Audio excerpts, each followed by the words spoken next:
dans ce pays-ci, hein, moi je ne veux pas vous laisser. Vous allez seulement me tuer. Vous n'avez qu'une seule chose à faire, c'est de finir avec moi.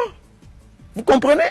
Mais avant cela, je vais vous montrer que la papaye, c'est le fruit du blanc. Son émission Embouteillage avait, grâce à des révélations fortes dont il raffolait, fait de nombreux auditeurs et en devenir l'une des plus suivies au Cameroun.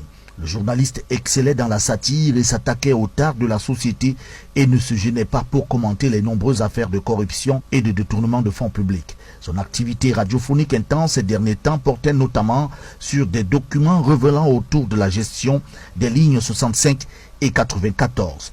Les lignes 65 et 94 servent respectivement à couvrir les charges non reparties de l'État du Cameroun en fonctionnement et à assurer la disponibilité de ces fonds de contrepartie et couvrir les autres charges non reparties de l'État en investissement. Martinez Zogo était donc devenu prolixe sur ce dossier qui avait pris une tournure différente de ses missions réelles. Les documents dont il disait tenir et en lien avec la gestion des fonds des lignes 57, 65 et 94 accablaient ouvertement des personnalités connues et autres personnages reconnus. Des documents rendus publics par voie de radio et mettant en évidence quelques pontes de la République et notamment sur des dépenses qui font l'objet de suspicions en raison d'une absence de transparence sur leur gestion. Et on ose dire aux gens qu'on soutient le président de la République.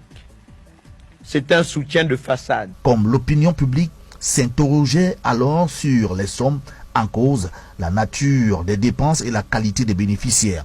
Martinez Zogo avait, avant sa mort, rédigé, déposé et surtout une note d'information à l'endroit de Madame la Présidente de la Cour d'appel du Centre. Objectif, informer à travers un réquisitoire des faits qu'il tenait après enquête autour de largesses tirées et obtenues par certains Camerounais des lignes 57, 65 et 94. Des documents envoyés à la justice camerounaise afin que celle-ci s'y penche désormais afin d'en dégager la responsabilité des acteurs.